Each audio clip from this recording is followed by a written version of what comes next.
Agora, o TSE, é bom você saber, é bom você publicar, eu não podia botar na TV o Lula com o CPX na cabeça depois de ele ir lá no Morro do Alemão. Ah, foi conversar com o líder comunitário. A líder comunitária só é eleito com a mão do tráfico local. Vou continuar, peraí, já que está gravando, vou continuar aí. Não vai sair fácil daqui não. Eu não tenho tempo. Eu não podia postar imagem do Lula defendendo o aborto. O Lula defendendo o roubo de celular para tomar uma cervejinha. Eu não podia botar imagem do 7 de setembro. Eu vou chegar no mais grave ainda. Imagens de eu no cortejo da Rainha Elizabeth. Eu na ONU. O Lula se reunindo com ditadores do mundo todo. Entre eles Ahmadinejad, né? Lá do Irã. Entre tantos e tantos outros. Não podia fazer nada. Pessoal, eu quero deixar mais uma entrevista aqui agora com o ex-presidente Bolsonaro, onde ele vai enquadrar essa jornalista de esquerda que vai falar sobre a questão dos inquéritos, dos golpes da PGR, do Alexandre de Moraes, sabe, de tudo isso que está acontecendo com ele. Vai falar sobre a possível prisão dele, então vai querer colocar casca de banana para ele cair, mas ele vai se sair muito bem nessa entrevista. E eu quero deixar ela aqui para vocês conferir totalmente. Antes, se você ainda não está inscrito aqui no canal, inscreva-se, deixa aquele like, curte, comente, compartilhe esse conteúdo e vamos assistir esse vídeo agora. Presidente, vamos começar então com essa decisão agora do cartão de vacina, que a PGR decidiu pelo arquivamento, porque tem uma falta de provas, além da delação do CID, eles não encontraram mais nada, e disse, só que o CID disse, né, que o senhor pediu para ele um cartão de vacinas falso. Bem, no inquérito, a esposa dele foi depor, o CID. E ela comprovou que, um ano antes do final do meu mandato, ela e a filha tiveram o cartão falsificado em Goiânia. Tanto é que o senhor Gonei, a equipe dele, chegou à conclusão que não tinha indícios mínimos de eu ter mandado falsificar meu cartão. O cartão que a PF depois teve em suas mãos, né? Se você buscar registro do Ministério da Justiça, dia 29 de dezembro, um dia antes, eu procurei o Wagner Rosário, que era o chefe da CGU, e pedi para ele, que eu comecei a ter indício de que algo errado estava acontecendo, para investigar a segunda tentativa de fraude no cartão meu. Eu jamais faria um pedido desse para alguém. Eu me desmoralizaria politicamente, porque eu sempre fui contra uma vacina que até hoje ainda é um experimento. E eu li o contrato da Pfizer, tá? E mais ainda agora, em cima do relato do Congresso americano, foi desnudado o que foi a Covid de verdade e a vacina e seus efeitos colaterais.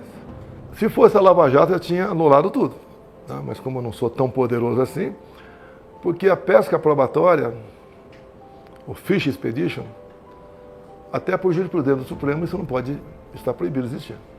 Você acha que pode ser uma sinalização para os outros processos? Não, mais que uma sinalização, é mais uma, não é luz amarela, é mais uma luz vermelha contra o processo.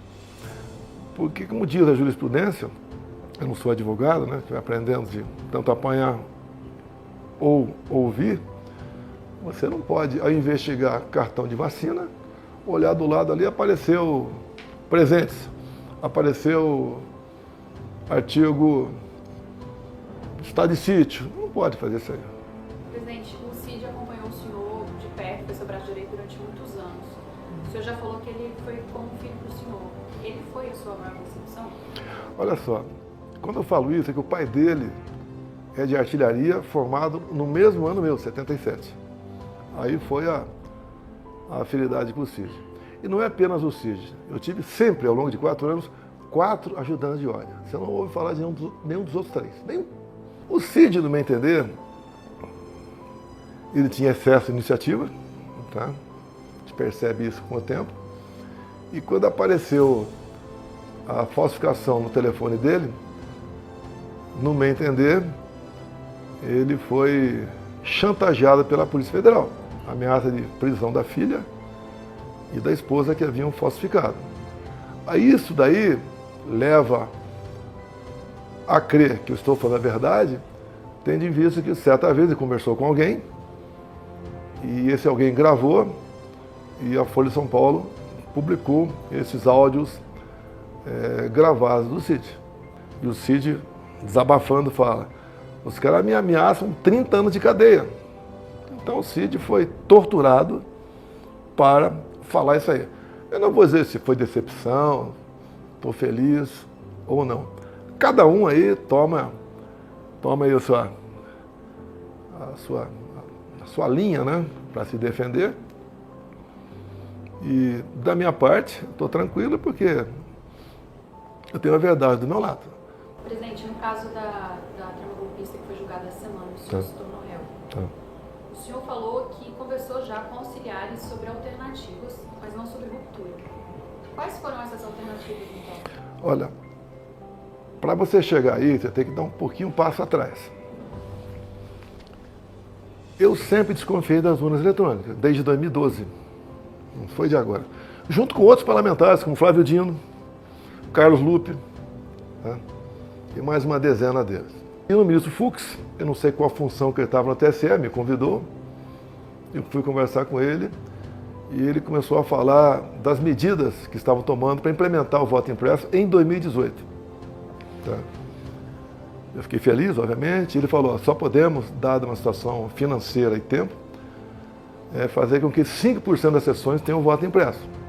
Ele mesmo elogiou o voto impresso. E eu fiz um pedido para ele, né?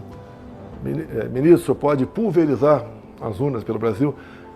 Já está no planejamento nosso a pulverização.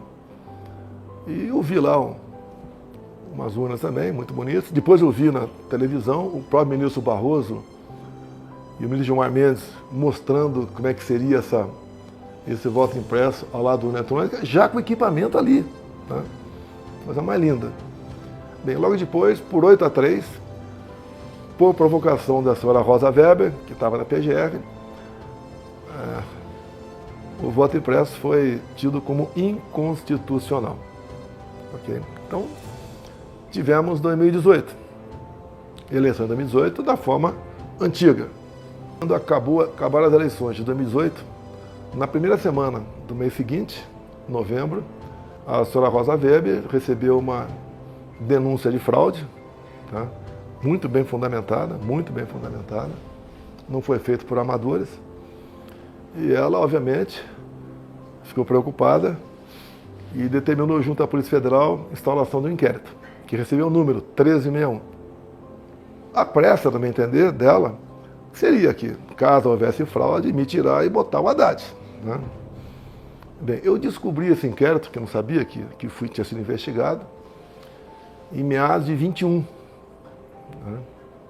Como a Câmara estava discutindo a PEC do voto impresso, autoria Bia Kiss, relator Felipe Barros do Paraná, e alguém falou desse inquérito lá. O Felipe Barros botou em votação um requerimento para a PF fornecer o inquérito, foi aprovado por unanimidade, eles receberam o inquérito, distribuíram, chegou uma cópia para mim. Eu fiquei apavorado. Tá? E o que fazer, né? Isso aprofundou a minha desconfiança da urna eletrônica. Até porque sempre tive uma máxima: eu confio na máquina, mas não sou obrigado a confiar no programador. Uma coisa rara, está investigando, está conversando, né, com um ex-presidente que não tem nódoa de corrupção. Desviou tanto, tal estatal foi assaltada, encontrou dinheiro em algum lugar, sofri 3 buscas de apreensão. Tá? Então, as acusações vão caindo por terra. Né? É baleia, leite condensado. Eu entendo que os presentes já caíram por terra na última súmula do TCU, que era do relógio do Lula, mas a decisão do TCU diz que os presentes, né, personalíssimos, né, colar, relógio, caneta, pertencem aos ex-respectivos presidentes, independentemente dos seus valores. E, em outra linha, o TCU sugere ao Congresso Nacional uma legislação específica sobre a questão de presente recebido por presidente. O ministro Fachin, presidindo o TSE, eu não sei o mês certo de 22, ele faz uma reunião com embaixadores, uma política privativa do presidente da República.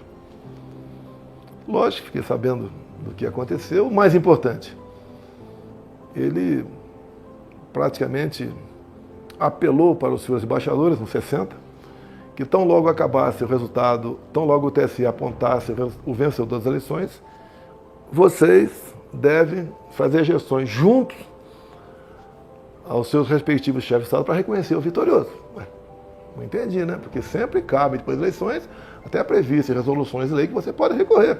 Mas ele fez questão de falar que acabou a eleição, o TSE mostrou, tem que reconhecer. O ministro presidente do TSE, Alexandre de Moraes, classificou esse inquérito, que era ostensivo, em confidencial, ou seja, linguagem popular, secreta. Tá? Obviamente, a partir daquele momento, eu não podia mais falar o que estava lá dentro. Tá? Se eu falar, os meus inquéritos confidenciais vazavam à vontade o que interessava para eles. Para mim, botar numa situação sempre complicada, né? Mas se eu vazar aqui, eu posso ser decretada minha prisão amanhã. Bem, você perguntou o quê para eu concluir aqui? Eu perguntei que o senhor falou que conversou com auxiliares sobre alternativas. Ah, tá, vamos lá. Quais são as alternativas? Acabaram as eleições de 22. Eu não esperava aquele resultado. Tanto é apenas uma coincidência, né? Naquele tal vídeo da reunião do golpe, que tinha umas 30 pessoas com plaquinha na frente, né? Golpe com 30 plaquinhas na frente. Eu aumento o apelo para os ministros, né? Cada um mostrar o seu serviço, porque não adianta eu ter 70% dos votos na urna, porque iriam aparecer apenas 49. Por coincidência eu acertei. Tá? Então nós entramos com uma petição. No dia seguinte, o senhor Alexandre de Moraes mandou arquivar e nos deu uma multa de 22 milhões de reais. Eu nunca vi um advogado, a primeira vez que vai peticionar uma ação, tá?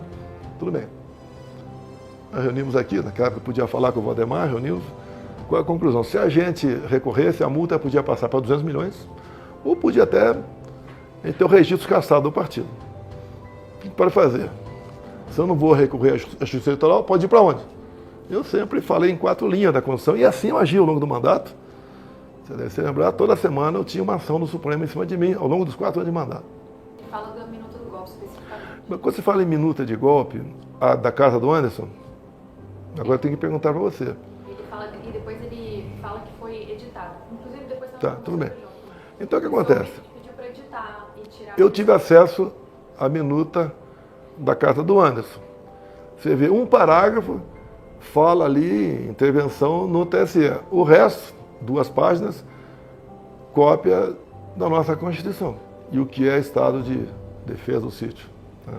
Reuni 2 vezes com os comandantes militares, né, com as outras pessoas perdidas por ali, né, mas nada com muita profundidade, porque quando você perde a eleição, você fica um peixe fora d'água.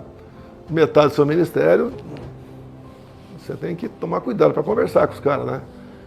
E também eles querem voltar à normalidade da vida deles, você não pode botar pressão em cima deles.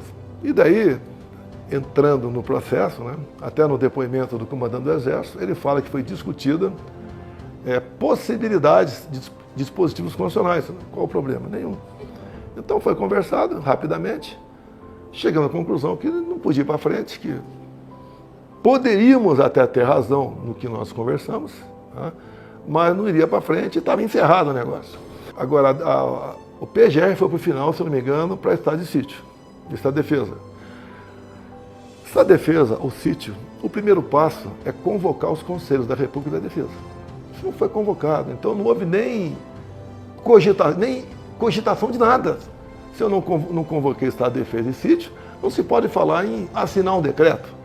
O decreto do estado de defesa só pode ser assinado depois que você ouvir os conselhos. Daí você assina o decreto e a Câmara tem um prazo, o Congresso, para dizer se procede ou não. E, mesmo assim, na mensagem do decreto tem que ter exposição de motivos, bem fundamentada. Sem fundamentação, né, ou com certas divagações, o presidente está em curso em crime de responsabilidade. Então, como é que você analisou isso aí? Esquece. Esquece. Olha só, eu chamei os conselhos da Defesa da República no início de 2019. A gente queria construir o União de Tucuruí, porque ONGs, entre outras coisas, impediam a gente de fazer o União, e Roraima era um estado que estava isolado do Sistema Nacional de Interligado de Energia Elétrica. Foi a vez que eu convoquei, ia mandar mensagem do Estado de Defesa para o Congresso, onde apareceu uma alternativa no meio do caminho e tudo bem. Até eu lembro que o Rodrigo Maia ficou muito preocupado com essa possibilidade, né? O outro presidente, Alcolumbre, é possível fazer, vamos fazer. Né? Presidente, discutir uma alternativa que fosse para o presidente Lula não assumir a eleição, já vai acabar de acontecer, com os militares, isso não seria uma tentativa de golpe? Sabe? Não, o golpe não tem Constituição. Um golpe, a história nos mostra que você não resolve em 2, 3, 4 meses. Anos. Até o 64, começou a ser gestado em 61. E para você dar um golpe, algo fora da normalidade, ao arrepio das leis, você tem que buscar como é que está a imprensa, quem vai ser o nosso porta-voz, empresarial, tá? Núcleos religiosos, tá? Parlamento, fora do Brasil. E outra coisa, pensar no dia seguinte, o after day, como é que fica? Como é que fica o mundo perante você? Então foi descartado logo de cara, ponto final. Se você quer dar golpe, eu troco o ministro da Defesa, troco o comandante de força, boto um pessoal disposto a sair fora das 4 linhas, mas isso não passou pela cabeça, ponto final. Eu não sei por que essa história toda de conspiração, golpe. Se estivesse conspirando, o nome das pessoas que entrassem no Alvorada não ficariam registrados em lugar nenhum. Como o Lula diz, né? Vai depender da nossa narrativa para o Bolsonaro não voltar. O Lula que disse aí. Nós temos que construir essa narrativa. Então é isso aqui. Porque, obviamente, a não eleição nossa nos pegou de surpresa, não esperava. O que nós fizemos pelo Brasil. Agora, o TSE, é bom você saber, é bom você publicar, o TSE tomou providências contra Jair Bolsonaro, o candidato. Por exemplo, eu não podia postar imagem do Lula defendendo o aborto. O Lula defendendo o roubo de celular para tomar uma cervejinha. Eu não podia botar na TV o Lula com o CPX na cabeça depois de ele ir lá no Morro do Alemão. Foi conversar com o líder comunitário. Mas o líder comunitário só é eleito com a mão do tráfico local. Vou continuar, peraí, já que está gravando, vamos continuar aí. Não vai sair fácil daqui não. Eu não tenho tempo. Eu não podia botar imagem do 7 de setembro, eu vou chegar no mais grave ainda. Imagens de eu no cortejo da Rainha Elizabeth. Eu na ONU. O Lula se reunindo com ditadores do mundo todo, entre eles Ahmadinejad, né? do Irã, entre tantos e tantos outros. Não podia fazer nada.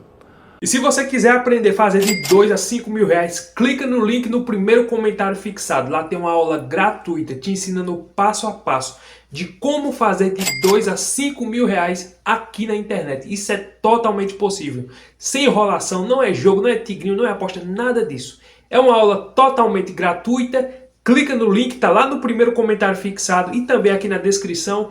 Lá tem uma aula te ensinando como você fazer com o seu telefone na sua casa, passo a passo. Eu tenho certeza que se você aplicar o que está ensinando naquela aula, você vai ter bons resultados, como eu estou tendo. De 2 a 5 mil reais por mês você pode fazer, desde que você estude e aplique um método da maneira como está lá. Como vocês viram aí nessa entrevista, o Bolsonaro ele falou de coisas, né, que muitas das vezes nós só encontramos de forma distorcida e principalmente pela grande mídia. Porque a narrativa que os jornalistas de esquerda dizem é que Bolsonaro estava tramando um golpe, Bolsonaro queria tomar o poder e disseram que ele queria tirar o Lula, o Alckmin, o Alexandre de Moraes. Então construíram toda uma narrativa em cima disso que está aí, né? Estão pressionando ele, porque nós sabemos que lá no fundo a intenção é tirar o Bolsonaro de jogo. A intenção é fazer com que ele fique inelegível, e não somente inelegível, mas fique preso. Essa é a intenção não somente da esquerda, mas também de parte do judiciário. Isso não é novidade para ninguém. Todos nós sabemos que o julgamento dele está sendo um julgamento parcial. Não tem imparcialidade. Porque quem está julgando ele? Os principais opositores, como Cristiano Zanin, que foi advogado de Lula, como o próprio Alexandre de Moraes, que sempre foi atacado e sempre esteve nessa briga, desde quando ele assumiu o mandato de presidente. O Alexandre de Moraes, nós víamos direto, toda vez era inquérito, era investigação em cima do Bolsonaro. O Flávio Dino, que já declaradamente disse que não gostava, que queria que Bolsonaro fosse para aquele canto, e um monte de coisa. Então nós estamos vendo que as pessoas que estão julgando ele são pessoas de esquerda e tudo indicado pelo PT. Com exceção do Alexandre de Moraes, mas o vice de Lula é o Alckmin, que indicou, né, que era... o Alexandre de Moraes era secretário no governo do Alckmin. Ou seja, então está tudo ligado. A intenção deles é deixar ele inelegível, porque sabe que em 2026, com as pesquisas que já estão saindo, nesse exato momento mostra que Bolsonaro ganharia do Lula no segundo turno em 2026. Então a grande estratégia é essa, é tirar ele de jogo, deixar ele inelegível, porque também a intenção, eles querem acabar com a direita no Brasil. A direita surgiu, já existia, mas surgiu e se fortaleceu quando Bolsonaro veio pela primeira vez em 2018. E agora ela está mais fortalecida ainda. E o que eles querem, e a intenção é essa, é abafar, é fazer com que a direita suma do país e exista somente a esquerda e o centro. Esse centro que nem é direita nem é esquerda. Eles dizem que é uma moderação, mas a gente sabe, são os aproveitadores. O que eles querem de verdade é que a direita acabe. Você não vê? André Mendonça, que eu acho, né? Minha opinião, eu acho que é o único dentro do Supremo Tribunal Federal que é isento, que julga sem passar a mão na cabeça. Até porque os juízes, independente se for André Mendonça, Nunes Marques, que foram indicados por Bolsonaro, eles têm que julgar de forma imparcial. Não é porque foram indicados por Bolsonaro que eles têm que dizer, vamos dar um jeito de ajeitar para ele. Não. Independente. Quem foi que indicou, eles têm que ser pessoas independentes, imparciais, e se errou, tem que sofrer a punição. Se não errou, também tem que ser absolvido. Mas o que nós estamos vendo não é isso. É exatamente o contrário. Eles querem a prisão de Bolsonaro a todo custo e a todo preço. Você viu aí no vídeo, Bolsonaro disse, e nós, todo o Brasil viu, quem estava na vantagem em 2018 nas eleições, aliás, nessas últimas eleições de 2022, quem estava na vantagem em tudo era o Lula. O Bolsonaro não podia falar muitas coisas sobre o Lula. O Lula fazia o que queria. O Bolsonaro estava restringido, porque o presidente do TSE naquele tempo era o Alexandre de Moraes. Ou seja, desde aquele tempo ali nós vimos que houve uma fraude, não naquelas maquinetas lá, né? Que a gente já sabe. Mas houve uma fraude no sentido de que havia dois pesos e duas medidas. Para um dava vantagem e para outro desvantagem. E isso fez e decidiu a eleição de 22. Essa que é a triste realidade. E agora eles querem tirar a todo custo ele de jogo e ele de cena. Mas vamos ver o que é que vai acontecer, né? Já vimos aí que arquivaram com relação ao cartão de vacina. Oxe, já caiu uma narrativa por terra. E assim várias outras vai acontecendo. Mas que nós devemos permanecer firmes e constantes, porque a verdade, quem está com a verdade, mais cedo ou mais tarde, vai prevalecer e vai vencer. Essa aqui é a realidade. Eu acredito que o Bolsonaro é uma pessoa honesta, é uma pessoa íntegra, e lá na frente nós vamos descobrir essas narrativas e vamos saber o que de fato está acontecendo, e aquilo que está oculto com certeza vai ser revelado no tempo certo. Gostou desse vídeo? Deixa aquele like, curte, comente, se inscreva e até o próximo vídeo, se Deus permitir.